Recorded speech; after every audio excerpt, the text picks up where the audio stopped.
I am vaccinated, as are many people here. At least I have one vaccination. I also had COVID 6 months ago. And you're wearing a mask. And I'm wearing a mask, as are some people here.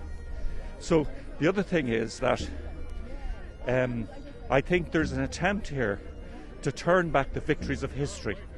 One of the great victories of capitalism over feudalism and slave society was the right to ownership of your own body.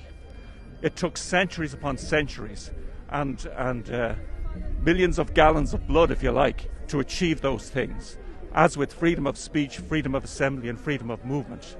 And these are the things that Martin and Varadkar and these people hate. They want to curtail our rights, they want to curtail our movements, and the idea that somebody would force you to inject or force you to put chemicals that you didn't want into a body that you own is completely abhorrent. And it shows what these people are, complete tyrants that we have to get rid of. Why are we here today? We're here today because of the division that's going on in the country, the division that's going on between all of the citizens in the country, vaccinated and unvaccinated, fighting with each other. And really what we're looking at is the loss of our civil rights due to legislation that's routinely been put through the Dáil, or a place of democracy. We don't seem to have democracy anymore. The voice of the people is being beaten into submission, silenced by all of the people who should be speaking out for us. Not only the people that are in authority, but the people that hold places of authority in mental health, psychology, in schools, the head of organisations, as well as our media. There has never been an opposition to anything that has gone on. We see the weaponisation and the criminalisation of the people, weaponisation of COVID and all of the legislation and the protocols that have come with COVID. And it's time now to hear the other side. Positive, very peaceful, very content. People are giving off a very calm message here today. No violence, no nastiness. It's just that, you know what, this is who we are, but we also are standing up for what we believe in. And freedom of choice does not include coercion to make a decision. Thank you, well said. Thank you very much. Well, because of the whole COVID lie, that's why we're here for, you know. It's a lie. Well, the whole nonsense that it is like. That mandating vaccines, they known as, it's still the experimental stage. We're not down with it, just to let people know not everyone is down with it. That's about it. What do you think of the crowd here today? Is there many people, would you say? You judge. More than I expected, that's for sure. Yeah, which is always, good and hopeful. And it's good to see, the turnout that people do care. Really what I'm actually hoping for, I personally, is that it will give people a platform to voice their fears. And that people realise that they're not on their own, they're not isolated. Which is something that is being made, we're all being locked in our houses and whatever. Yeah, just to show that there are a lot of people who share the same values, I suppose, and the same fears. Yeah. Well, what's the point of anything if you don't actually get out and tell people, what the true values are, what the belief system is? You've got to stand up for what you believe, haven't you? That's the point of it. And the point is, we're all standing out here in the freezing cold, not for our own entertainment, because we want people to see there is another side, because the media aren't telling you. I can tell you for nothing. But before I start, I want to address the local media. I appeal to any of the reporters who are aware of this event today. I ask them to listen with us with sincerity and to do the right thing and to represent us truthfully here today. You are scaring the living bejesus out of our elderly. Shame on them. They don't want to come out of their houses. Shame on them. Because of you guys. Shame on them. Not the kids. You're scaring our elderly into, like my parents, they don't want to come out of their house. Stop it now, please. My children. I mean, at this stage of my life, I don't need to be in a pub or going to university or study, but I'm here to fight for my children. And the idea that children are masked, my daughter is masked 8 hours a day. Even on her lunch break, she's not getting. She's sores in her mouth. It's absolutely child abuse. It's barbaric. It's inhuman. And it's human rights for human beings, our children. That's why I'm here.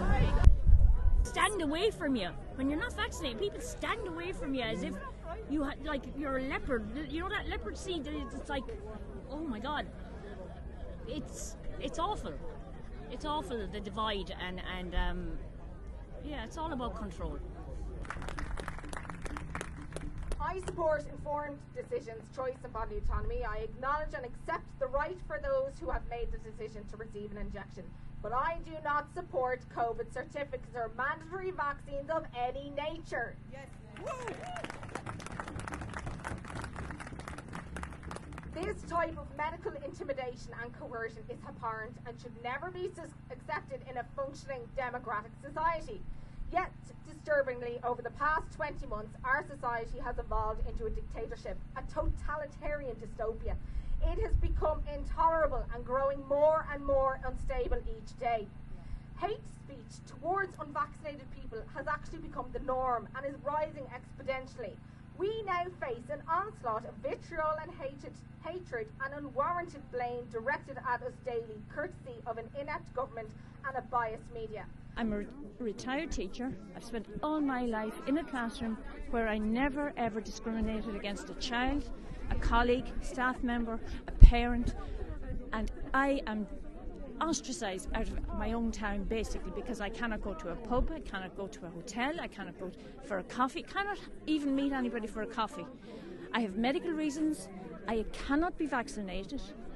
I've taken retirement, and here I find myself now at this point in my life. I have worked, I've given my best, my utmost to the children, and I am now sitting at home and can't participate in society anymore. The discrimination is normal. So how can I protect you in this crazy world? It's alright. It's alright. You're here at a civil rights march. Why are you here? Because it's unfair what they're doing with all the government and stuff, because I can't do anything without the vaccine and I don't want to get it, just in case. You're discriminated against? Yeah, I'm discriminated against my rights. You can't go on your school trips? I can't go on anything on my school trips, nothing like. I couldn't do anything. Go to disco. Can't do anything, it's just discriminating, it's atrocious. Somebody now has the power to tell my children and my grandchildren they can't go. That's not right. That is not acceptable. Right? People have to start being stronger in their defence of what is going on at the moment. And the local media points the finger at everybody here today as being an anti-vaxxer. If you're vaccinated, if you're not vaccinated, is irrelevant to me. Your kids have a right to go to school here in Tipperary. Your children have a right to a future here in Tipperary. Your children have a right to stand up and be proud to walk the streets of Nenagh without having to cower. It is not right that people can come along and say, you can't go into this shop or you can't go into this shop. They're sick of listening to the brainwashing.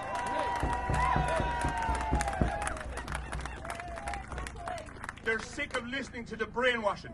How many times has COVID been mentioned over the last 2 years? Pandemic. How many times have people... It's brainwashing. I heard the story. I was scared. I saw the people dying in Wuhan. I saw the people being mass graves in New York. We discovered it's a lie. It's a lie. I'm not going to say that there's no COVID. I don't know. But what I am going to say is, if I stand at my front gate, if I look north, if I look south, if I look east, if I look west, there are no mass graves. The deaths are falling within the norm. Why is this all going on? People have to start questioning what's going on. And all you have to try and do is ask people to use their heads and start questioning. In the past you would have had a picture, a vision of the future, like the country, things generally get better, you know, like, I mean, our ancestors had a harder life than we had. It really looks like our grandchildren will have a worse life than we have. Like life shouldn't progress like that. Like it seems to be going backwards. But this is clearly some kind of insanity. It's almost I'm starting to believe there is such a thing as evil. The way things are going, it seems like a worldwide thing, and it's more than brainwashing. It seems like there's something else going on. Like normally, intelligent people have lost their minds. It's insane. I can't. Even people I know, like and my family and stuff, it's insane. They've like lost the ability to critically think about things. You know, it's weird. It's very strange. But read that bit out. The TV stands for Tell Thy Vision. Well, they're telling you their vision. They're telling you a vision, and it's their vision. They want you to. They don't want you to have a vision. They don't want you to have your own thoughts, your own vision of what's going on. But television is the best thing you can do is throw it out or turn it off. Our land, Ireland. People watch dismayed as it is stolen from under our feet, as those who work the land are choked with debts piled high from the greedy above them. Our fish is stolen from the sea, and our fishermen are made to pay a price for too high a haul. Our forests, our peat, our turf and our timber, deemed and called unclean, and no voice allowed to be heard in the chambers. Instead, those who speak for the people, they are silenced into submission. No longer can the people build upon their land. A house for the young is a faraway dream, unlikely ever to materialize, as the vultures circle those clinging desperately to shells of homes, overpriced, overvalued, and mortgaged to death by the clever bankers. Everywhere the people try to be heard. And who blocks the truth? Who blocks the facts? Those employed to bring the news destroy all hopes within communities. Propaganda is the good news story sold to the foolish daily. I've had my 2 vaccines. I've had vaccines, right? But I will never, ever blame people for making a choice and deciding that's not for them. No government, no authority, nobody has a right to tell anyone, my body, my choice. We screamed in Dublin, my body, my choice. No one has a right to tell you what to do with your body. And now those same people are silent and demanding that you be told what you put in your body. And as an Irish person, and as far as I'm concerned, my great-grandparents died, and the people before that died so we could have a voice. And I'm shocked and dismayed that the government are not listening to the voices of the people of Ireland, regardless of what choices they've made. Oh, we're not alone. Do you feel your government representatives are representing you? No. Do you feel like the media is representing you? So, we all share these fears, but what can we do? So, here's actually what we can do. Attend these rallies. Yes. Yeah. Lobby your local politicians. Tell them how you feel and don't hold back. Yeah. I mean, we put them there. We're paying their wages. I'd like them to represent us. Yeah. Get on local radio. Be a voice for others. Tell your friends and families how you feel. There's too much division in this country already. Doing nothing is not an option. No one else is going to do it for you. There's no external savior coming. We have to bring the fight to them. And as Gandhi once said, be the change you want to see in the world. So I just want to say thank you so much, everybody, for attending.